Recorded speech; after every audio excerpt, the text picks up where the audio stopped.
예, 우리 같이 인사 나누겠습니다. 일주일 동안 애쓰셨습니다. 예, 은혜 받고 돌아갑시다. 예, 이 시간에는 사사기 7장 19절 말씀 읽었습니다. 은혜 받을 말씀의 제목은 나의 항아리를 깹시다입니다. 나의 항아리를 깹시다. 여러분, 사사기 7장을 보면 이거는 이스라엘이 절대로 감당할 수 없는 숫자죠. 이 미디안의 연합군대가 13만 5천 명이 쳐들어왔어요.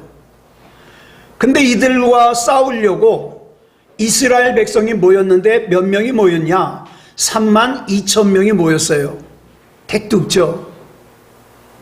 그런데 하나님께서 이 3만 2천 명 너무 많다고 10,000명으로 줄이시더니 그 다음에 300명으로 줄이셨습니다.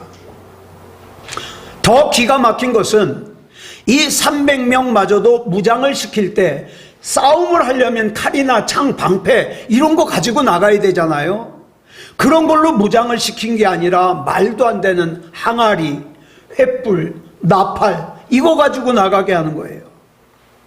더 놀라운 게 뭔지 아십니까? 이 말도 안 되는 하나님의 요구 앞에 하나님의 사람 기드온과 300명의 용사들은요 말도 안 되는 순종을 하더라는 거예요. 예. 사람의 상식으로는 적군과 싸우려면 칼이 있어야 돼요. 창이 있어야 돼요. 그렇기 때문에 우리 어떻습니까? 지금 세상에서 살면서 남들보다 더 큰 칼을 가지려고, 남들보다 더 큰 창을 가지려고 어떤 사람은 돈을 모읍니다. 더 좋은 대학을 가려고 합니다. 더 좋은 직장에 취직하려고 합니다. 더 좋은 스펙을 가지려고 합니다. 그런데 하나님께서는 때로는 우리 하나님의 자녀들에게, 믿음의 자녀들에게, 그리스도인들에게, 빛의 자녀들에게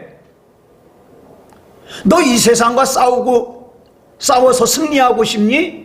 그러면서 어떻게 해요? 칼과 창이 아닌 말도 안 되는 것으로 우리를 무장시키실 때가 있다는 거예요. 하나님께서 기드온과 300명의 용사들에게 미디안을 이기는 방법으로 주신 것이 뭡니까? 항아리를 깨라는 거예요. 그리고 그 가운데 횃불을 감춰뒀다가 밝히라는 거예요. 이 말도 안 되는 하나님의 요구에 기드온과 300명의 용사가 말도 안 되는 순종을 했을 때 어때요? 13만 5천 명이나 되는 미디안의 연합군은요 말도 안 되게 물리칠 수 있었습니다. 여러분, 저와 여러분에게도 지금 말도 안 되는 문제가 있을 거예요. 13만 5천 명처럼. 이거는 절대 해결이 안 될 것 같아. 이거는 정말 절망적이야. 근데 여러분, 그 문제 앞에서 지금 우리 안에 깨트려야 되는 항아리가 있다는 사실이에요. 그리고 그 항아리 안에 감추어진 믿음의 횃불이 있다는 거예요. 예. 그래서 우리도 기드온의 300명의 용사가 항아리를 깨트리며 여호와 기드온의 칼이다 라고 외쳤던 것처럼 우리 항아리를 깨트리며 그리스도 예수님의 이름으로 외쳐야 될 선포가 있다는 거죠. 여러분, 요나서를 보면 요나가 처음에 하나님의 말씀에 순종하기를 거부했습니다. 그래서 하나님이 처음에는 니느웨로 가라 그랬는데 어떻게 해요? 반대 방향인 지금의 스페인이죠. 다시스로 가는 배를 탔잖아요.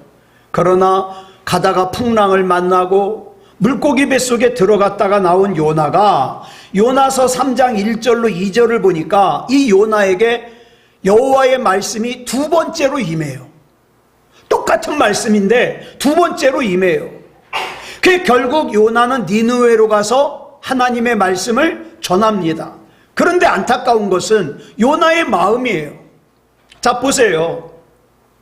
요나는 니느웨로 가서 하나님의 말씀을 전하기 싫은데 저 인간들 다 망했으면 좋겠는데 어쩔 수 없어서, 왜? 도망가다가 풍랑을 만나고 물고기 뱃속에 들어갔으니까 어쩔 수 없어서 니느웨에 가서 하나님의 말씀을 전하기는 전하지만 아직 마음은 아니에요. 예.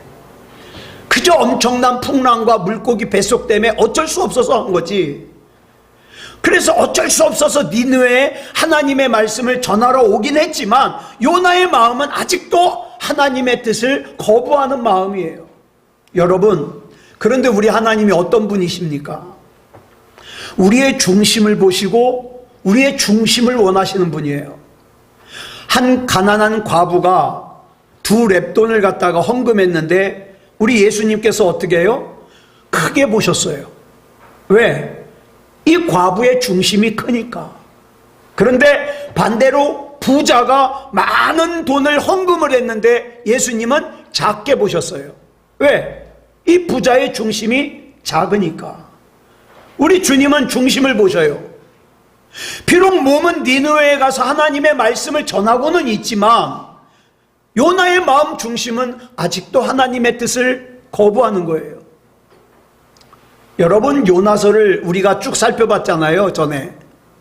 이 요나서를 읽어보면 하나님께서 계속 요나와 씨름을 하시는데 어떤 요나와 씨름하느냐? 눈에 보이는 요나가 아니라 눈에 보이지 않는 요나와 씨름하셔요. 그리고 요나로 하여금 하나님 말씀에 순종하지 못하도록 발목을 잡고 있는 것 역시 뭡니까? 눈에 보이지 않는 요나 자신이에요.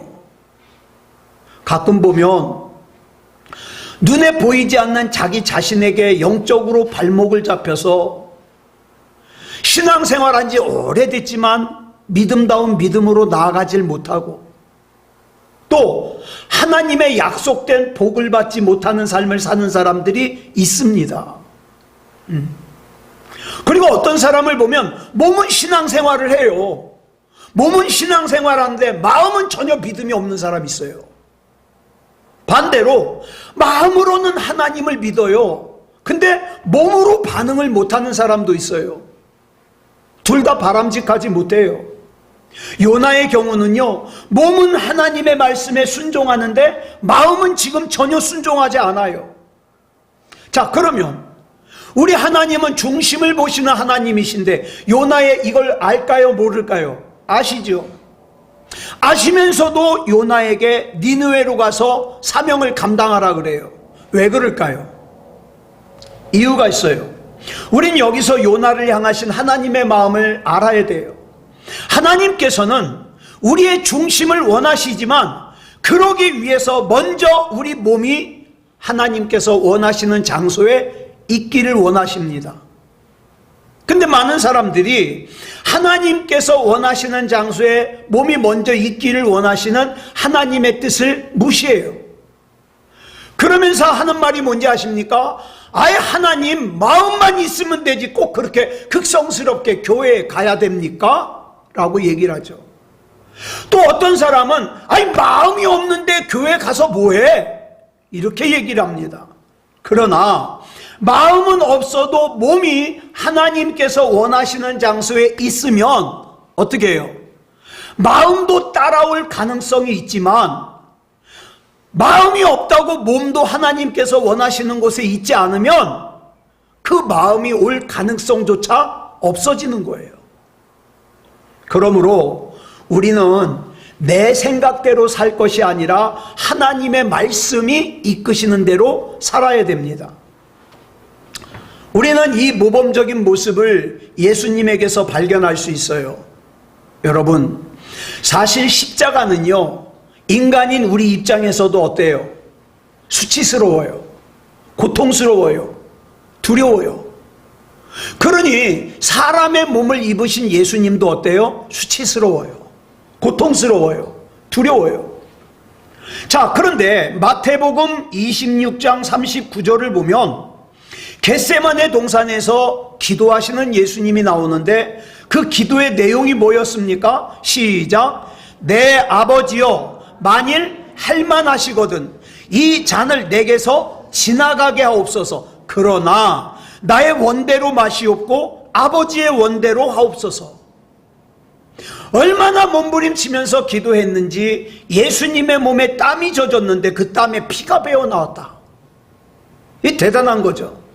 근데 그렇게 기도하셨다 그래서 예수님께서 나 기도했으니까, 나 하나님 믿으니까 하나님께서는 반드시 이 고난의 잔을 나에게서 지나가게 해 주셔야만 합니다 라고 예수님의 생각을 고집부리지 않았어요. 빌립보서 2장 6절을 보면 예수님을 이렇게 소개합니다. 시작. 그는 근본 하나님의 본체시나 하나님과 동등됨을 취할 것으로 여기지 아니하시고, 근본 하나님의 본체이신 예수님은 성부 하나님과 동등하기 때문에 얼마든지 자기 주장을 하실 수 있어요. 그렇잖아요. 우리 가정에서도 자식들이 자기가 일 저질러 놓고 아빠 보고 해결하라고, 엄마 보고 해결하라고, 그죠? 그러면서도 당당해요. 왜? 동등하다고 생각하는 거예요. 자, 이것이 삼위일체 하나님의 사역의 원리예요. 그리고 이것이 하나님의 의를 이루는 원리예요. 우리가 로봇이 아닌 다음에야 내 생각이 왜 없겠습니까? 여러분, 저도 우리 교회를 위한 제 생각이 있어요. 우리 가정을 향한 제 생각이 있어요. 하나님께서 이 생각대로 좀 해주셨으면 좋겠어요. 제 생각이 있어요. 내가 원하는 것이 있어요. 그러나 예수님께서 하나님의 말씀 앞에서 뭐라고 기도하십니까? 나의 원대로 마시옵고 아버지의 원대로 되기를 원합니다. 이것이 하나님의 의를 이루는 원리라는 거예요. 여호수아와 갈렙이 가나안에 정탐을 다녀왔습니다. 가서 정탐을 갔다 왔으니까 얼마든지 내 생각이 있죠. 내가 본 게 있잖아요. 내가 느낀 게 있잖아요. 그런데 여호수아와 갈렙은 자기 생각을 말하지 않고 자기가 본 것, 자기 느낌을 말하지 않고 뭘 말했습니까? 믿음을 말했습니다. 얼마나 대단해요. 그런데 이해할 수 없는 상황이 펼쳐져요. 여호수아와 갈렙이 이렇게 믿음의 보고를 했으면 나머지 10명의 정탐꾼은 부정적인 보고를 했으니까 그렇다 치고, 그래 여호수아야 갈렙아, 너희들은 믿음의 보고를 했으니까 너희들만 가나안에 들어가라, 우리가 기대하는 거 아니에요? 그런데 하나님께서 어떻게 하셨습니까? 믿음의 보고를 한 여호수아와 갈렙마저도 부정적인 보고를 한 나머지 10명의 정탐꾼과 함께 같이 광야로 가서 40년 동안 광야 생활을 같이 해요. 만약에 제가 여호수아와 갈렙이었다면 저는 광야 생활하는 40년 내내 불평했을 거예요. 하나님께 뭐라고 기도할까요? 하나님, 믿음을 가져도 소용이 없네요. 믿음의 말을 했어도 소용이 없네요. 이게 뭡니까? 적어도 믿음을 가졌으면 나는 가나안에 들여보내주셔야죠. 어떻게 저 부정적인 보고를 한 10명하고 똑같이 취급을 하십니까? 불평했을 거예요. 그리고 나머지 10명의 그 정탐꾼을 만날 때마다 너희 때문에 우리까지 이게 뭔 고생이야? 이랬을 거예요. 저는 그러고도 남아요. 저는 내 생각에도 이해가 되지 않고 내 계산에도 이해가 되지 않는 하나님의 말씀에 순종한다? 이건 어려운 일이에요. 이해가 되는 것도 순종 잘 못하는데. 그러나 이해가 되지 않는 것에 순종하는 것은 어렵지만, 내 생각이 없는 게 아니라 있지만, 내 판단이 없는 게 아니라 있지만, 그리고 하나님이 하시고자 하는 것이 내 생각과 다르지만, 내 판단과 다르지만 하나님이 원하시는 뜻에 내 생각과 내 뜻과 내 판단을 순종하게 하는 것, 이게 믿음이라 이 말이에요. 그러니 믿음이 어렵죠. 여러분, 호세아 선지자 아시죠? 호세아는 선지자예요. 그런데 레위기 21장 13절을 보면 제사장은요 반드시 처녀와 결혼을 해야 돼요. 과부나 이혼당한 여자나 아니면 음란하게 창녀짓하는 여자는 결혼하면 안 돼요. 제사장은 반드시 처녀와 결혼을 해야 돼요. 정결한. 근데 호세아는 선지자잖아요. 선지자. 그런데 호세아 1장 2절에 보니까 하나님이 뭐라고 말씀하셔요? 시작. 너는 가서 음란한 여자를 맞이하여 음란한 자식들을 낳으라, 이렇게 말씀하셔요. 아니 선지자인데 여러분 같으면 순종하시겠어요? 멀쩡한 사람도 결혼해서 살다 보면 변질되는데, 그죠? 바람이 나고, 그죠? 가정을 등한시하고. 근데 뭐 일부러 음란한 여자와 결혼을 하래요. 음란한 자식을 낳으래요. 이게 순종할 수 있냐고요. 여러분, 베드로는 유대인이잖아요. 유대인은요 절대 이방인과 같이 식사하면 안 돼요. 부정타요. 율법에 그렇게 하지 말라 그랬어요. 그런데 하나님께서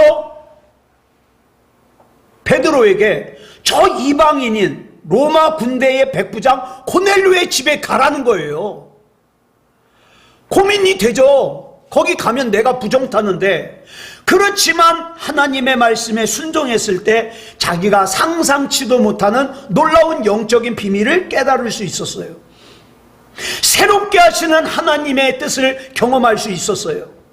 사랑하는 여러분, 쉽지 않아요.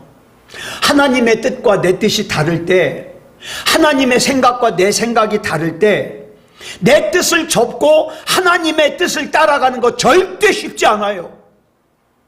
쉽지 않아요. 이해 안 돼요. 납득도 안 돼요. 그렇지만 일단 하나님의 뜻에 나의 뜻을 순종하게 하는 것, 이게 믿음이라는 걸 기억하시기 바랍니다. 이런 예는요 베드로나 호세아나 예수님만이 아니에요.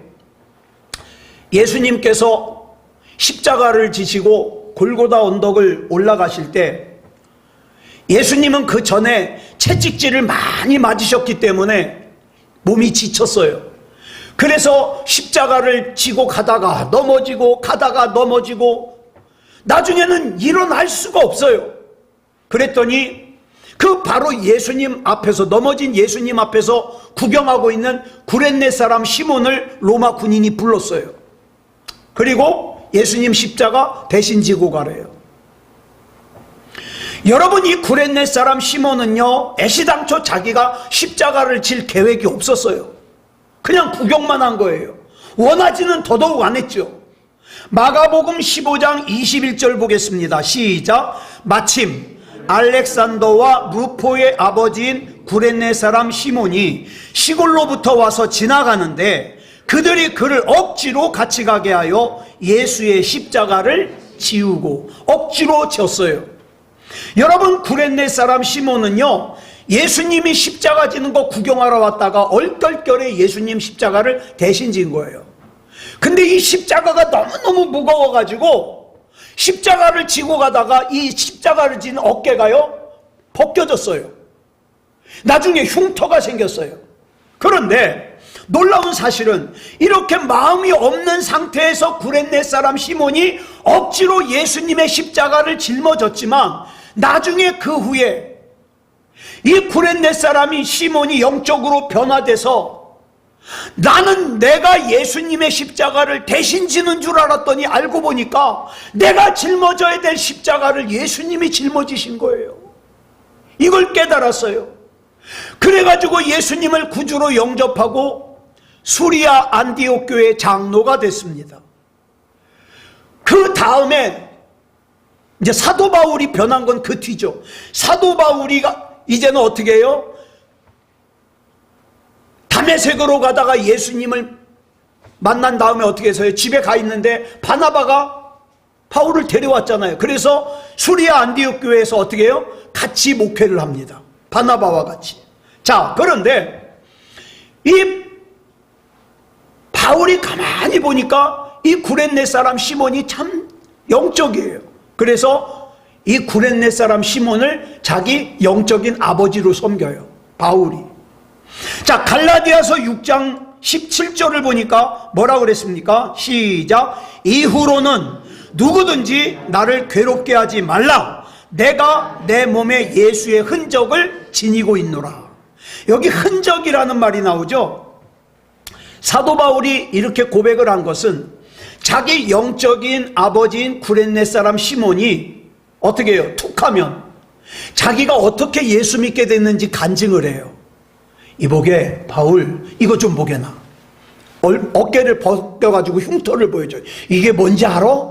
이게 말이야, 내가 예수님을 모를 때 아니 예수님이 십자가를 지신다 그래서 거기서 구경하고 있는데 얼떨결에 내가 예수님 십자가 대신 졌잖아. 그때 벗겨져서 생긴 흉터라네. 이것이, 이 흔적이 내가 예수님의 십자가를 대신 짊어졌다는 흔적이야. 이 말에 은혜를 받은 거예요. 그래가지고 나중에 수리아 안디옥 교회가 세워지고 수리아 안디옥 교회의 중심 인물로 구레네 사람 시몬이 장로가 되었을 때 그 예수님을 만나고 변화된 사도 바울이 그 수리아 안디옥 교회에서 어떻게 해요? 그 얘기를 들으면서 은혜를 받은 거예요. 얼마나 뇌리에 박히는 감동을 받았겠습니까? 그래서 로마서 6장 17절에서 예수의 흔적 얘기를 하는 거예요. 그 다음에 어떻게 합니까? 로마서 16장 13절에 보니까 이렇게 기록하고 있어요. 시작. 주 안에서 택하심을 입은 루포와 그의 어머니에게 문안하라. 그의 어머니는 곧 내 어머니라. 자, 루포의 어머니가 누구예요? 아까 나왔죠? 구레네 사람 시몬의 아내예요. 아내. 여러분 잘 들으세요. 살아있는 신앙은 익어갑니다. 익어가는 게 정상이에요.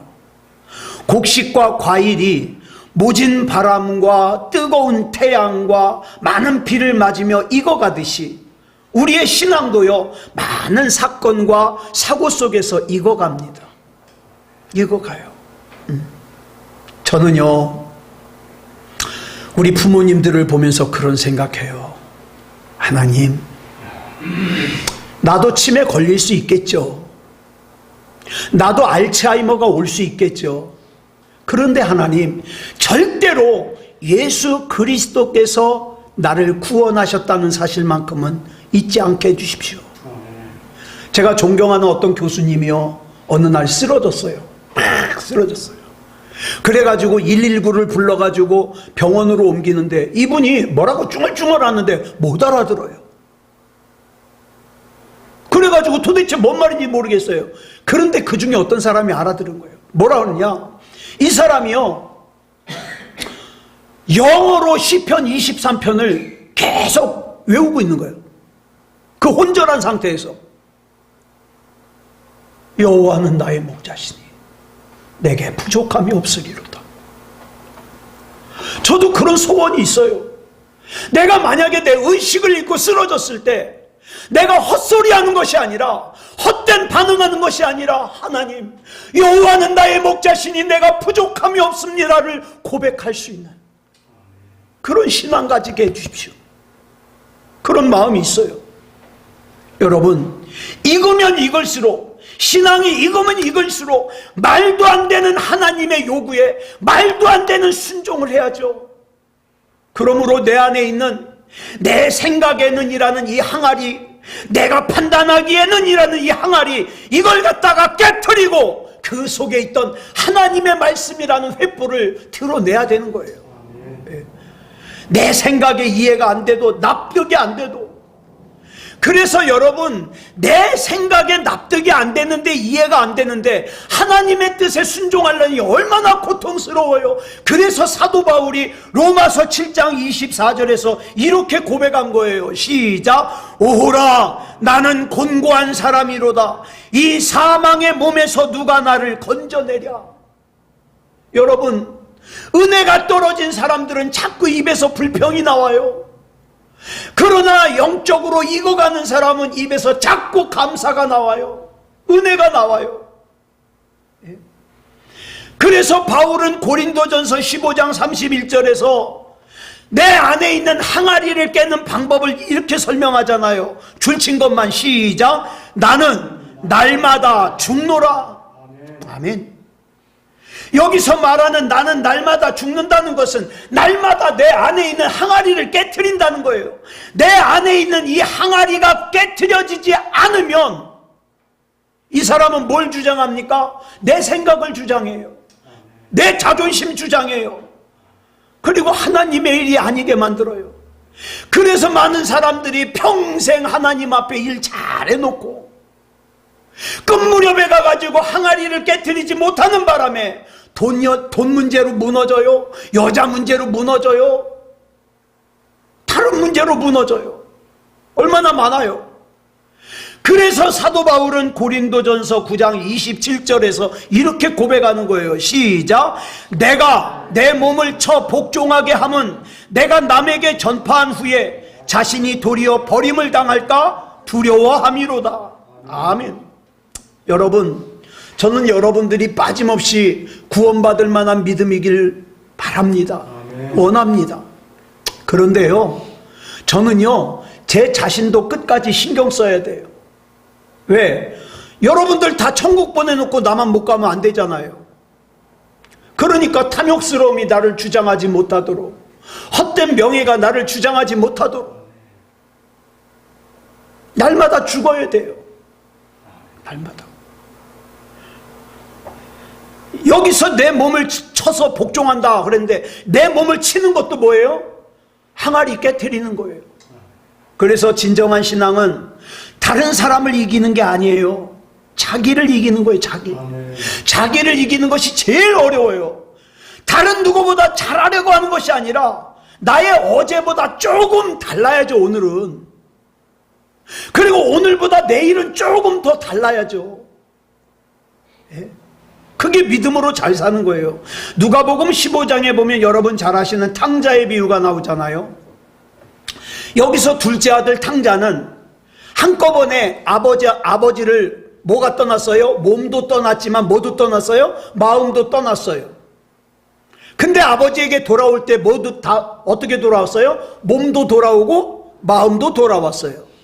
그런데 큰아들은요, 몸은 아버지를 떠나지 않았지만 내용을 보니까 마음은 일찌감치 아버지를 떠났어요. 그리고 그 마음이 끝까지 안 돌아왔어요. 끝까지. 자, 이렇게 마음이 아버지를 떠난 아들이 자기 동생을 아버지에게 뭐라고 얘기를 합니까? 누가복음 15장 30절 시작. 아버지의 살림을 창녀들과 함께 삼켜버린 이 아들이 돌아오매 이를 위하여 살진 송아지를 잡으셨나이다. 자, 자기 동생을 뭐라고 얘기를 해요? 아버지의 살림을 창녀들과 함께 삼켜버린 이 아들, 자기 동생을. 무슨 뜻일까요? 나하고는 상관이 없는 애라는 뜻이에요. 예? 아버지는 계속 얘는 네 동생이다 이걸 강조를 하는데 형은 동생이라는 걸 부정하는 거예요. 여러분, 부부간에도 마찬가지예요. 부부간의 애정이 식잖아요. 그러면 일단 부르는 호칭이 달라져요. 내 배우자의 가족을 부를 때 뭐라 그래요? 당신네 식구들, 당신네 부모님들, 당신네 형제들, 이렇게 바뀌어요. 이건 벌써 문제가 생긴 거예요. 에? 무슨 뜻입니까? 나하고는 상관이 없는 사람들이란 뜻이에요. 그러면 안 되잖아요. 31절에 보니까 아버지가 이렇게 얘기를 해요. 시작. 아버지가 이르되 예, 너는 항상 나와 함께 있으니 내 것이 다 내 것이로되, 이렇게 말해요. 형이 이 말을 믿었을까요? 안 믿었을까요? 형이 안 믿었어요. 왜? 이 말은요, 아버지를 신뢰하는 사람만 믿을 수 있는 말이거든요. 하나님도 마찬가지예요. 먼저 하나님의 나라와 하나님의 의를 구하라. 그리하면 이 모든 것을 더하시리라. 네가 구하지 않은 것까지 줄게. 하나님이 말씀하셔도 하나님을 신뢰하지 못하면 못 믿어요. 그걸 어떻게 믿어요? 하나님? 내가 지금도 이렇게 힘든데? 그거 어떻게 믿어요? 큰아들이 그랬어요. 큰아들이. 그러면 이 형이 어떻게 해야 아버지 말을 믿느냐? 그 아버지의 재산을 다 등기 이전을 해가지고 그 손에 쥐어줘야만 믿어요. 우리도 그러잖아요. 내게 이루어져야만 믿어요. 이루어져야만. 저와 여러분, 하나님께서 저와 여러분에게 너는 항상 나와 함께 있으니 내 것이 다 내 것이잖아. 두려워하지 마라. 염려하지 마라. 내가 책임질게. 그래도요, 그걸 어떻게 믿어요? 하나님 못 믿는 사람은. 여러분, 아버지를 이용해서 내가 필요한 것을 챙기기 위해서 이용만 하려고 하는 사람은요, 그 말이 믿어지지 않아요. 내 손에 잡혀야 믿어요. 여러분, 지금 나에게는 하나님의 말씀이 우선입니까? 내 계산이 우선입니까? 하나님께서는 요나의 몸을 일단 니느웨에 두시고 요나의 마음도 니느웨에 함께 있기를 원하셨어요.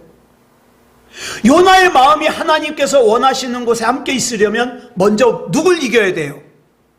여러분, 저와 여러분이 하나님과 함께 있으려면 먼저 누구를 이겨야 돼요? 예? 누구를 이겨야 돼요?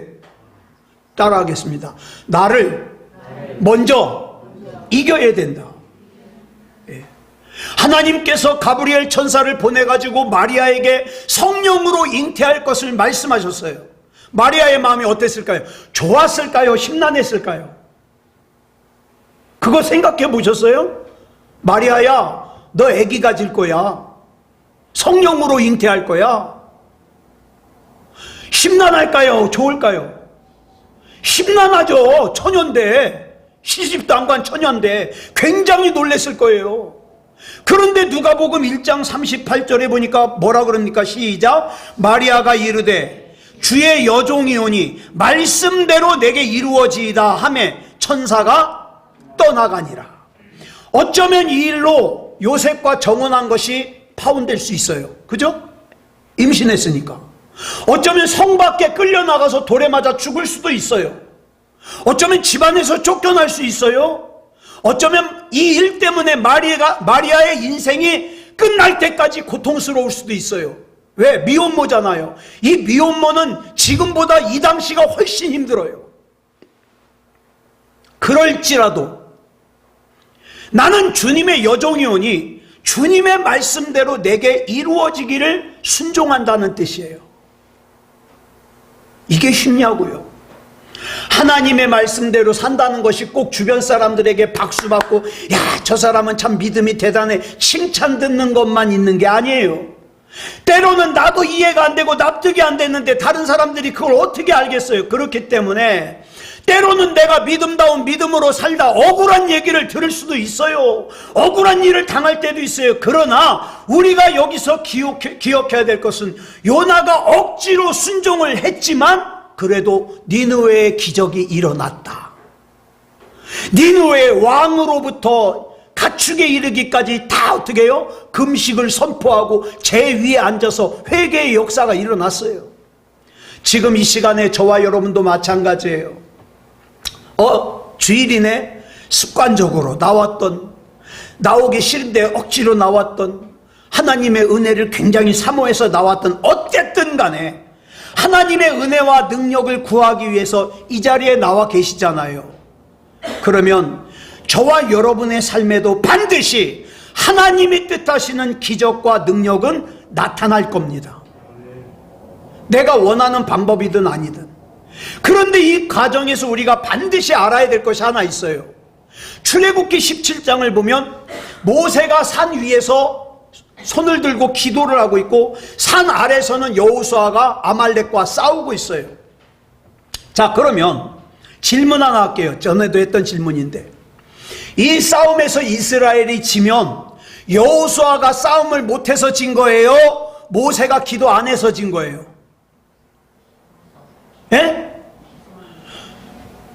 기도 안 해서 진 거죠. 왜? 11절 볼까요? 출애굽기 17장 11절 시작. 모세가 손을 들면 이스라엘이 이기고 손을 내리면 아말렉이 이기더니, 여기 보니까 싸움의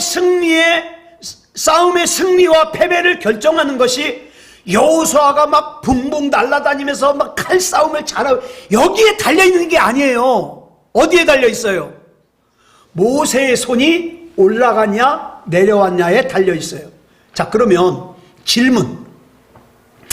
저와 여러분 집안에서 정신 차려야 될 사람은 영적으로 잘 분별하지 못해서 자기 소견에 오른 대로 자기 맘대로 살면서 예배도 안 드리고 제 멋대로 사는 그 사람입니까? 아니면 우리 집안의 문제 해결이 내 기도하는 손에 달려있다는 걸 알면서도 기도 안 하는 내 탓입니까? 그래서 나온 게 내 탓이오. 내 탓이오. 예. 사랑하는 여러분, 우리 같이 우리 안에 있는 항아리 깨트리십시다. 그거 나이를 점점 먹어가면서 정말 쓰잘데기 없는 거예요.